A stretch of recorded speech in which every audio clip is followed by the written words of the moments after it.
31세 된 집사님의 간증글을 읽었었는데요. 26살에 좋은 남자를 만나서 결혼하고 딸 아이 하나를 낳고 행복하게 살고 있었습니다. 결혼 5년째 되던 어느 날 몸이 이상해서 병원을 갔더니 유방암이라는 진단을 받는 거예요. 그것도 3기. 그 말을 듣는 순간 하늘이 무너지는 것 같았습니다. 남편에게도 그리고 가족에게도 아무도에게 말을 하지 못했어요. 홀로 죽는다는 거 두렵지 않습니다. 그런데 4살 된 딸아이를 두고 죽는다는 것은 너무나 가슴이 아팠어요. 결국 남편과 가족들에게 알렸고 의사는 수술을 권했습니다. 그리고 수술을 받았어요. 그 후 항암 치료를 받는데 너무나 고통스러웠어요. 차라리 죽었으면 좋겠다라고 생각할 만큼 그렇게 절망의 나날을 보내고 있는데 어느 날 그런 절망감을 안고 잠을 자는데 비몽사몽간에 한 소녀의 음성이 들려요. 하나님, 우리 엄마가 많이 아파요. 우리 엄마 찌찌 아프지 않게 해주세요. 병원에도 가지 않게 해주세요.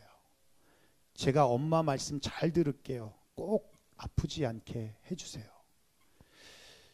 눈을 떠보니 딸 아이가 엄마 옆에서 무릎을 꿇고 울먹이면서 기도하고 있는 거예요. 아이의 기도 소리에 한없이 부끄러움을 느꼈습니다. 아이는 엄마를 위하여 살려달라고 간절하게 기도하고 있는데 정작 엄마인 자신은 절망 속에서 죽음을 생각하고 있다라는 것이 너무 부끄러웠던 거예요. 그리고는 그 기도 소리에 정신을 차렸습니다. 병을 이겨내야겠다라고 생각했어요. 그래서 열심히 치료를 받았습니다. 또 열심히 기도했습니다. 드디어 7년 만에 암을 극복하고 건강을 회복했다라고 하는 간증글이었어요. 여러분, 딸아이의 기도 소리가 아니었다면 엄마는 아마도 절망 속에서 암을 극복하지 못했을 겁니다. 그 기도 소리가 주님의 응답이 되어서 잠자고 있던 엄마의 영혼을 깨어 정신을 차리게 했다라는 거예요. 그렇습니다. 여러분, 호랑이에게 물려가도 정신만 차리면 산다라는 말이 있듯이 어떤 상황이 와도 그것이 절망적인 상황이든 불리한 상황이든 위기적인 상황이든 어떤 상황이든 정신 차리고 우리의 영혼을 깨워서 하늘을 바라보면 생명의 문이 열리고 피할 길이 보이고 감당할 힘과 능력을 얻는다는 것입니다. 여러분 믿습니까? 자, 고린도서 10장 13절 한번 읽어볼까요? 시작. 시열 당할 즈음에 또한 피할 길을 내사 너희로 능히 감당하게 하시느니라. 예, 정신 차리고 영혼을 깨워서 보면 피할 길이 보인다는 거예요. 또 능히 감당할 수 있는 능력을 주신다는 겁니다. 오늘 본문은 사실 갈라디아 교인들에게 정신 차리라고 하면서 감정적인 호소를 하고 있어요. 우리가 지난주 말씀 나눴지만 때가 참에 하나님이 우리의 죄를 속량하시려고 예수 그리스도를 이 땅에 보내셨다. 하나님을 아바 아버지라고 부를 수 있도록 하나님의 자녀로 우리를 삼아주셨다. 그 말은 이제 더 이상 하나님과 우리는 끊어질 수 없는 관계라는 것이고, 그러면 당연히 하나님 아버지의 보호를 받는 그 특권과 특혜가 우리 안에 있을 뿐만 아니라 이제는 하늘의 모든 것을 기업으로 받을 수 있는 상속자가 되었다라는 뜻이에요.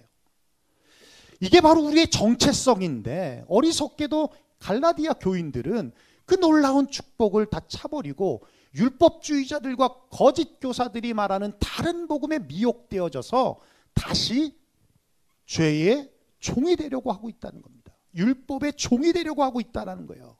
그 모습을 보면서 너무 속이 터지고 답답해. 제발 좀 정신 좀 차리라고 그렇게 감정적인 호소를 하고 있다는 겁니다. 그러면서 바울이 3가지를 이야기하고 있어요. 첫째는 그겁니다. 그러다가 다시 종된다. 그러다가 다시 종된다. 우리 8절 말씀 한번 읽어볼까요? 시작.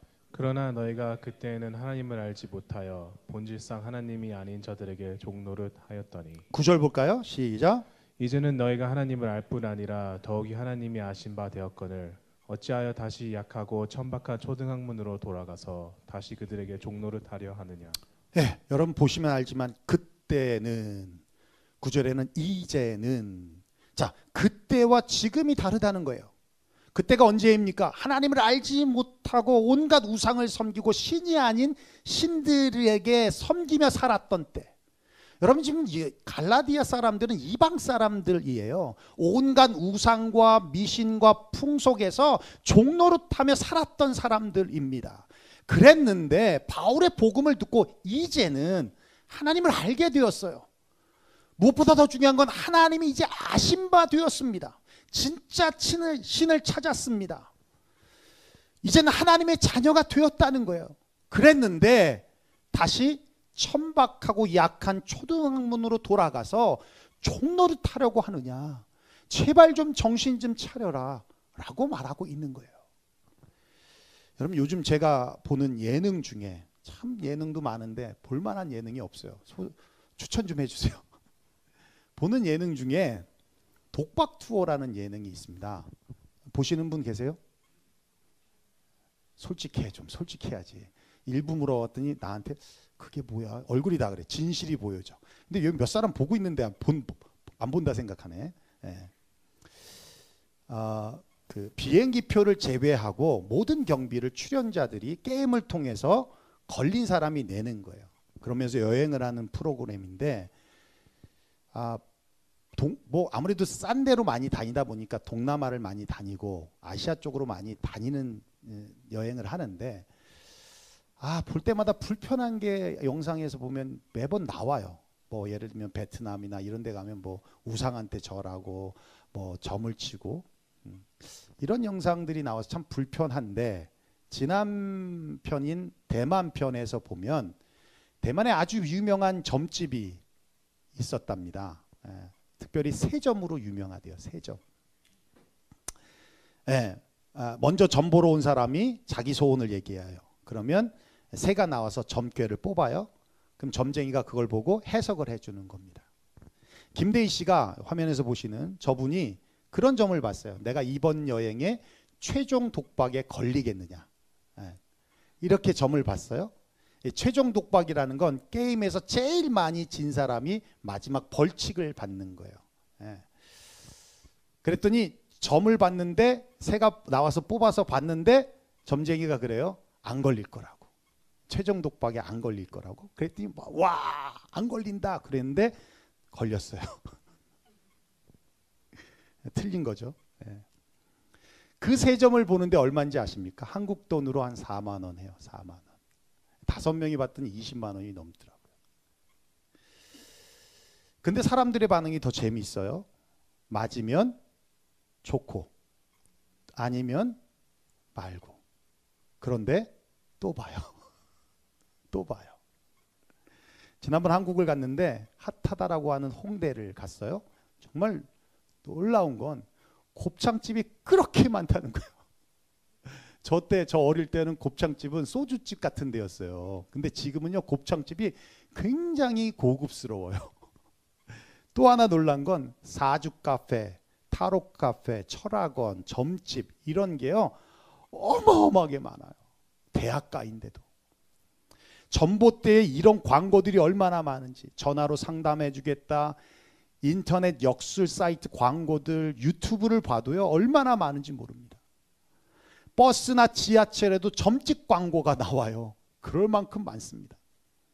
점집들이 모여있는 서울 미아리에는요 그 어느 때보다 호황기를 누리고 있다고 해요.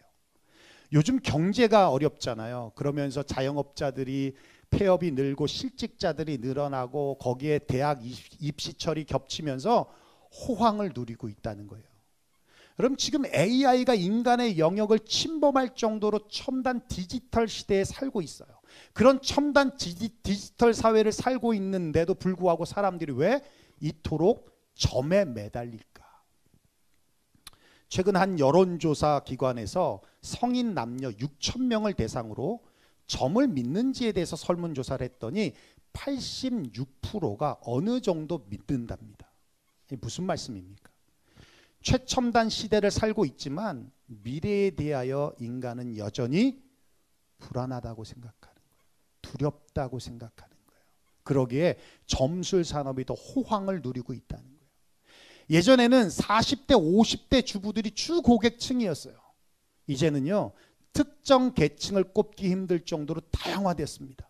점을 보는 사람들이 나이, 직업, 교육 수준과 전혀 무관해요. 유명 정치인, 기업인들로부터 시작해서 직장인, 주부, 남녀, 대학생에 이르기까지 남녀 성별에 큰 차이 없이. 더 치명적인 거는요, 종교와도 무관해요. 교회를 다니든 성당을 다니든 무관하다는 거예요. 지금 한국의 목회자 수가 몇 명이 되시는지 아십니까? 한 10만 명 정도 된다고 해요. 10만 명. 근데 무허가 인가 신학교까지 하면 거의 한 20만 명 정도로 추산을 합니다. 그런데 요즘에 신학교들이 다 미달이에요. 미달이에요. 그 좋던 장신대도 미달됐어요. 네. 그러니까 그 수는 계속 줄어가고 있다는 거죠. 목회자의 수는 줄어가고 있다는 거예요. 그런데 현재 활동하고 있는 무속인, 역술인의 수가 무려 40만 명이랍니다. 등록되지 않는 사람까지 합치면 50만 명 가까이 된다는 거예요. 여러분 한번 생각해 보십시오. 하루에 한 명씩 손님을 받아요. 그죠? 네. 그러면요, 1년에 1억 4천만 명이 점을 본다는 계산이 나와요. 1억 4천만 명. 근데 1억 4천만 명이라는 사람들이 한 번 볼 때 10,000원이라는 복채를 낸다고 생각해 보세요. 그러면 점술 시장의 규모는 무려 연간 1조 4천억이 되는 거예요. 돈이 된다는 얘기예요. 그러니까 너도 나도 직업으로 역술인을 선택한다는 겁니다. 돈이 되니까. 그렇습니다. 사람들은 재미로 보고 궁금해서 본다고 하지만 그건 핑계예요. 두렵기 때문에 그렇습니다. 불안하기 때문에 그렇습니다. 염려와 근심과 걱정 때문에 그래요. 혹은 욕심 때문에 봅니다. 그 말은 두려움의 지배를 받고 있다는 거예요. 염려와 근심과 걱정의 지배를 받고 있다는 뜻입니다. 우리가 무엇의 지배를 받고 있다, 어떤 것의 지배를 받고 있다는 것은 그것의 종이라는 얘기입니다. 불안함과 두려움의 종로로 타고 있다는 거예요. 그래서 이사도 아무 때나 못합니다. 결혼도 아무 때나 못해요. 집도 아무 때나 고치지 못해요. 못 하나 박는 것도 못합니다. 네, 저희 집이 그랬거든요. 네, 엄청난 우상을 섬겼던 집인데 못 하나도 못 박아요. 네, 심지어는 뭐까지 있는지 아세요? 김장도 못 담굽니다. 손 없는 날 담그지 않으면 담가도 맛이 없다는 거예요. 그래서 김치 담글 때도요, 손 없는 날 담궈야 맛있다는 겁니다. 그 정도예요. 우리는 감사하죠. 예. 우리는 손 있건 없건 상관없잖아요. 예. 남들 많이 이사할 때 가면 비싼 거고 이사 안 갈 때 가면 싼 거죠. 자유함이 없습니다. 평안함이 없습니다. 갈라디아 교인들도 마찬가지예요. 10절에 보면 너희가 절과 달과 절기와 해를 삼가 지키니, 이런 거 지키느라 본질을 잃어버리고 날과 달과 절기와 해의 노예로 살고 있더라는 겁니다. 그래서 바울이 그러다가 다시 종돼, 그러다가 날에 종되고 달에 종되고 절기에 종되고 해에 종돼, 정신 차려라고 말씀하고 있는 거예요. 요한복음 14장 말씀 한번 볼까요? 한번 읽어보겠습니다. 시작. 평안을 너에게 끼치노니 곧 나의 평안을 너에게 주노라. 내가 너에게 주는 것은 세상이 주는 것과 같이 아니하니라. 너희는 마음에 근심하지도 말고 두려워하지도 말라. 예, 주님이 평안을 주신다. 여러분 믿습니까? 세상의 어떤 환경도 이 주님이 주신 평안을 침범할 수 없다는 거예요.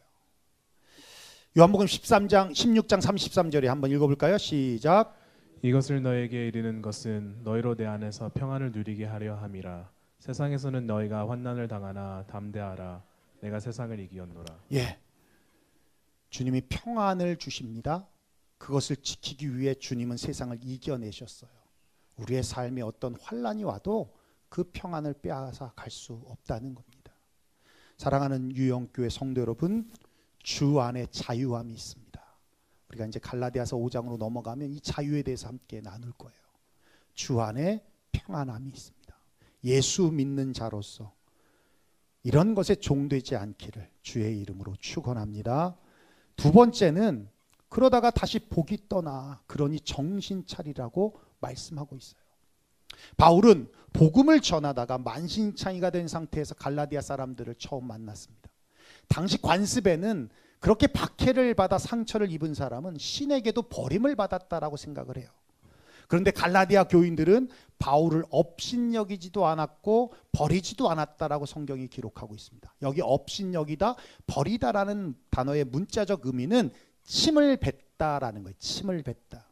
침 뱉지 않았다는 겁니다. 오히려 돌봐줬다는 거예요. 사랑으로 품어줬다라는 겁니다. 어느 정도였냐면 15절이에요. 우리 한번 다시 읽어볼까요? 시작. 너희의 복이 지금 어디 있느냐? 내가 너희에겐 증언하노니 너희가 할 수만 있었더라면 너희의 눈이라도 빼어 나에게 주었으리라. 예, 바울에게는 육신적인 질병이 있었어요. 안질, 눈이 안 좋은 것인지 아니면 간질, 어떤 것인지 아니면 말라리아의 후유증인지 정확하게는 몰라요. 근데 학자들은 그렇게 말해요. 안질일 수도 있고 간질일 수도 있고 말라리아의 후유증일 수도 있다. 그런데 갈라디아 교인들은 그런 시험거리도 있었음에도 불구하고 오히려 사랑으로 품었다는 얘기입니다. 어느 정도냐면 자신들의 눈을 빼서 줄 정도로 그런 희생적인 사랑을 했었다라는 거예요. 그런데 지금은 너희의 복이 어디 있냐는 거예요. 다시 말하면 행복을 느꼈던 여러분의 그 마음이 어디로 갔냐는 거예요. 기쁨을 느꼈던 그 마음이 지금 어디로 갔냐는 거예요. 안타까워하면서 제발 좀 정신을 차리십시오. 그러다가는 그 복이 떠나갑니다. 라고 호소하고 있는 겁니다. 어떤 목사님이 신장이 나빠서 신장을 기증받아야 되는 상황이 됐어요. 그 사실을 교인들이 알게 됐습니다. 근데 교인들이 너무 안타까운 거죠. 아, 우리 목사님이 교회를 개척하셔서 우리를 위하여서 이렇게 기도해 주시고 또 열심히 목회해 주시고 우리를 돌보느라 이렇게 목회하시느라 이렇게 신장이 나빠지셨구나. 그런 마음이 막 있으니까 너무 마음이 아픈 거죠. 그래서 성도들이 제가 제 신장이 맞다면 제 신장을 드리겠습니다 라면서 너도 나도 신장을 기증하겠다는 거예요. 훈훈하죠. 그런데 목사님이 고민 아닌 고민에 빠졌어요. 누구 것은 받고 누구 것은 받지 않고 이러면 시험에 들 수 있잖아요. 그래서 공정성을 위해서 복불복을 하게 됐습니다. 깃털 하나 놓고 뒤에서 선풍기를 불어서 딱 뛰어서 깃털과 가장 가까이 계신 분, 그분이 이제 신장을 기증하기로 했어요. 그리고 깃털을 딱 들었는데 장로님한테 쫙 가는 거야. 장로님이 주여. 그때 권사님한테 가요. 권사님이 교인들이 후후 소리만 나더라는 거예요. 저한테 신장 기증해 달라는 말씀이 아닙니다. 여러분, 마음을 먹을 수 있어요. 그런 마음 가질 수 있어요. 그런데요, 행동하는 건 쉽지 않다는 거예요. 여러분, 희생적인 사랑을 한다는 건 결코 쉬운 것은 아닙니다. 그런데 갈라디아 교인들은 그런 희생적인 사랑을 했다라는 거예요. 그것을 성경은 복이랍니다. 복이라는 거예요. 여러분 잘 아는 아굴라와 브리스길라의 부부는 화려한 또 안락한 상류사회의 삶을 포기하고요. 바울을 만난 후부터 천막을 지으면서 물심양면으로 바울을 도우며 복음을 전했어요. 급기야는 자기 집에서 에베소 교회를 개척했습니다. 바울을 위해서라면 자기들의 목숨조차도 내어놓을 정도라고 성경이 표현해주고 있어요. 이걸 성경은 복이라고 말해요. 갈라디아서 6장 6절 말씀입니다. 우리 한번 읽어볼까요? 시작. 가르침을 받는 자는 말씀을 가르치는 자와 모든 좋은 것을 함께 하라. 여러분 믿습니까? 네, 정말 중요해요. 참 감사하게도 우리 교회 성도님들은 여행을 다녀오시면 하라고 하시는 말씀드리는 게 아닙니다. 갔다 오시면 조그만 거라도 선물을 해주시는 분들이 계세요. 뭐 마그네틱이든 뭐 바닥에 뭘 까는 뭐든 간에 아주 조그만 거라도 초콜릿이라도 그렇게 선물을 해주세요. 근데 뭐 그게 비싸고 안 비싸고는 전혀 중요하지 않아요. 그냥 저를 생각해 줬다는 게 너무 감사한 거죠. 얼마 전에는 한 집사님이 북쪽으로 여행을 다녀왔는데 제철 랍스타를 사오신 거예요. 그것도 불이 나게 내려와서 혹시나 더 상할까 해서 불이 나게 내려와서 밤 12시에 전화해가지고 주셨어요. 제가 먹은 랍스터 중에 최고였습니다. 지석아 그래 안 그래? 지석이도 같이 먹었어요. 고마운 줄 알아. 목사님한테 나 때문에 먹는 거야. 이게 얼마나 감사한지. 여러분 그렇게 사랑하면 결코 손해가 아니라는 거예요. 하나님께서 복을 주신다는 겁니다. 역대하 20장 20절 한번 읽어볼까요? 시작. 그의 선지자들을 신뢰하라. 그리하면 형통하리라. 여러분 믿습니까? 예, 마태복음 10장 41절에 한번 읽어볼까요? 시작. 선지자의 이름으로 선지자를 영접하는 자는 선지자의 상을 받을 것이요 의인의 이름으로 의인을 영접하는 자는 의인의 상을 받을 것이요. 여러분 이 원리가 어찌 목회자와 성도와의 관계에만 해당이 되겠습니까? 모든 관계에서도 동일하게 적용이 되는 거예요. 사도행전 20장 35절 우리 잘 아는 말씀이죠. 다시 한번 읽어보겠습니다. 시작. 범사의 여러분에게 모본을 보여준 바와 같이 수고하여 약한 사람들을 돕고 또 주 예수께서 친히 말씀하신 바 주는 것이 받는 것보다 복이 있다 하심을 기억하여야 할지니라. 여러분 믿습니까? 따라합시다. 주는 것이 받는 것보다 복이 있다. 주는 것이 받는 것보다 복이 있다. 누가 말씀하셨다고요? 예수님이 친히 말씀하셨다. 바울이 한 얘기가 아니라는 거예요. 예수님께서 직접 말씀하셨어요. 주는 것이 받는 것보다 복이 있다. 바울은 갈라디아 교인들의 변심에 대해서 너희의 복이 어디에 있느냐라고 하면서 제발 정신 좀 차려. 그러다가 복이 떠나라고 호소하고 있는 거예요. 마지막 셋째는 그겁니다. 그러다가 이간질에 속는다. 그러니 정신 차려라고 하는 겁니다. 우리 17절 말씀 한번 읽어보겠습니다. 시작. 그들이 너희에게 대하여 열심내는 것은 좋은 뜻이 아니요 오직 너희를 이간시켜 너희로 그들에게 대하여 열심을 내게 하려 함이라. 예, 여러분 다른 복음을 전하고 있는 거짓 교사들은 바울과 갈라디아 교인들과의 끈끈한 관계를 너무도 잘 알고 있었어요. 그 끈끈한 관계를 끊어야지만 자기들이 주장하는 다른 복음이 들어갈 수 있다는 것도 너무 잘 알고 있었어요. 그래서 그들이 선택한 것이 바로 이간질이었습니다. 이간질로 신뢰를 깨뜨려 자신들이 전하고자 하는 다른 복음을 받아들이게 해서 자신들에게 충성하게 하도록 하기 위해서였어요.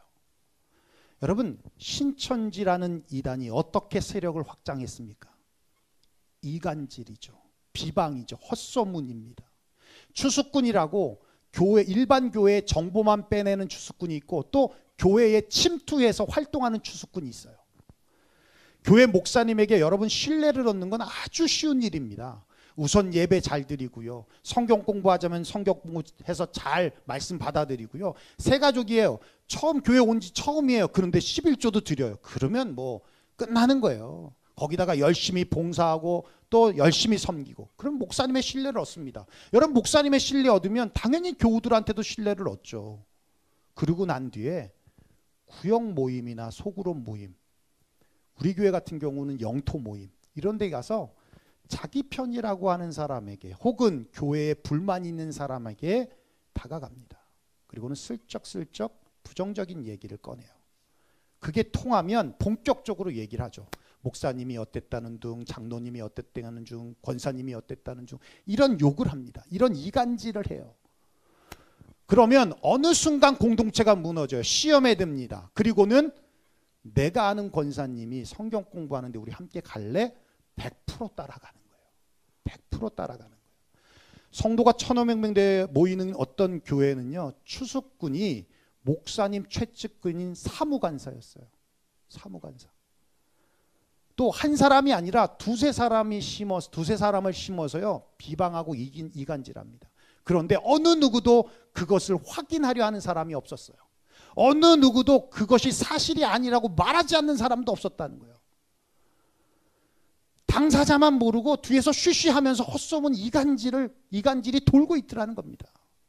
여러분 한번 상식적으로 생각해 보세요. 이간질하는 것 자체가 사회적으로 악한 것이라는 통념을 가지고 있는데 그것을 이용해서 교묘하게 포교 방법으로 쓰고 있다면 그게 옳은 일입니까? 그건 유치원 아이들도 알 수 있는 거예요. 근데 왜 그들은 모를까요?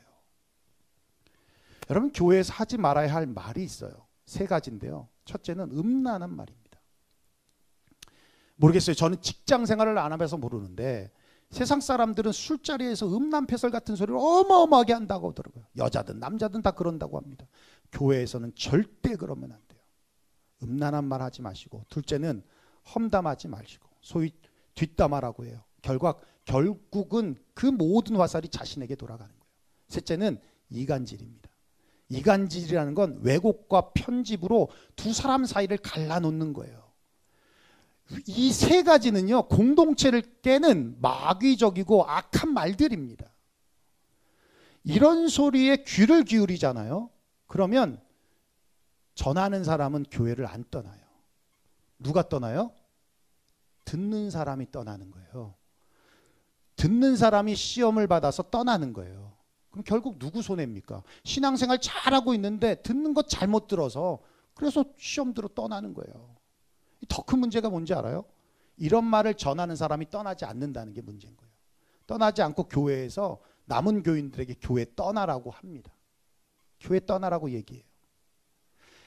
이간질하는 사람은요, 결국 자신의 얼굴에 분뇨를 뒤집어 쓰는 거하고 같은 거예요. 목회자 입장에서 그런 성도가 있으면 정말 목회적인 회의가 들어요. 우리 교회는 지금까지도 없었지만 앞으로도 없을 거라고 믿습니다.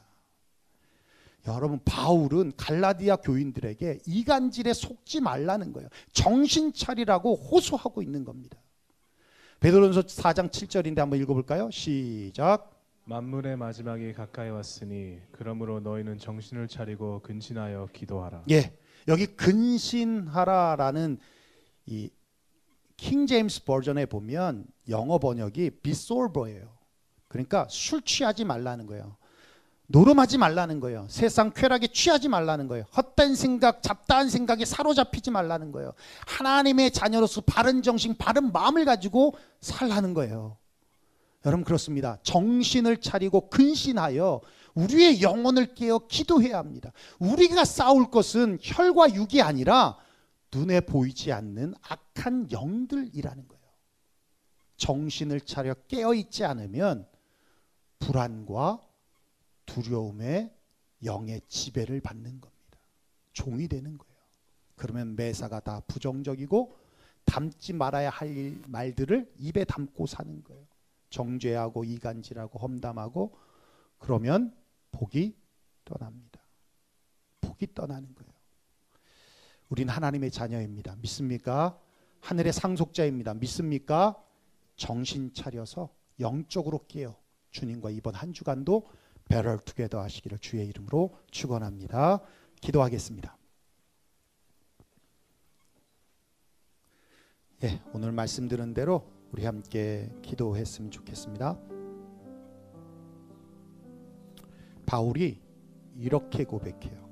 나의 자녀들아, 너희 속에 그리스도의 형상을 이루기까지 다시 너희를 위하여 해산하는 수고를 하노라. 이렇게 간절하게 호소하지만 그는 부드럽게 나의 자녀들이라고 말합니다. 낳았다는 것이죠. 저는 여자가 아니라서 아이를 출산할 때 그 고통을 모릅니다만, 고통이 1부터 10까지 있다면 출산의 고통은 10이라고 말을 하더라고요. 그렇게 해서 갈라디아 교회가 세워졌어요. 바울이 그 고통을 안고, 그런데 이제 다른 복음으로 떠나려고 하는 그들을 바라보면서 두려워요. 복음에서 이탈될까 봐. 그래서 다시 그 고통을 안고 그 해산의 수고를 안고 다시 너희에게 나아간다라고 간절하게 이야기하고 있는 것입니다. 네, 여러분, 그렇습니다. 주님이 주시는 평안으로 세상의 불안과 두려움을 이겨내야 합니다. 거기에 종노릇하면 안 돼요. 그러면 기쁨도 만족도 사라지게 됩니다. 뿐만 아니라 우리의 입술이, 주님이 늘 우리의 입술에 파수꾼을 세워주셔서 잘못된 말들, 정죄하고 이간질하고 험담하는 말들, 음란한 말들, 이런 말들을 막아버리고 하나님의 말, 긍정의 말, 축복하는 말, 격려하는 말, 지지하는 말들이 우리의 입술로 가득 차야 할 줄로 압니다. 그래야 복이 떠나지 않아요. 그래야 복이 떠나지 않습니다. 우리가 더욱더 정신을 차리고 영적으로 깨어야 합니다. 지난 한 주간의 삶을 돌아보면서 정신없이 분주하게 살지는 않으셨습니까? 영적으로 졸며 자며 그렇게 살고 계시지는 않습니까? 내가 어디를 향하여 가고 있는지, 어떤 방향으로 나아가고 있는지, 무엇을 위하여 지금 살고 있는지조차도 가물가물하게 그렇게 살아가고 있지는 않습니까? 우리 2024년 이제 한 해 2달 이제 채 남지 않은 이 시점에서 우리 한 해를 잘 마무리하기 위해 다시 한번 우리의 정신을 깨우고 우리의 영혼을 깨워서 하늘을 바라보면서 내가 지금 어디에 있고 내가 지금 어디를 향해 가야 하는지를 우리가 주님으로부터 더 분명한 응답으로 또 받으면서 2025년도 또 계획을 세워 나가야 할 줄로 압니다. 오늘 우리 말씀 들은 대로 우리 한번 통성으로 기도하며 나가겠습니다. 기도하겠습니다. 고마우신 우리 아버지 하나님, 감사와 영광을 주님 앞에 올려드립니다.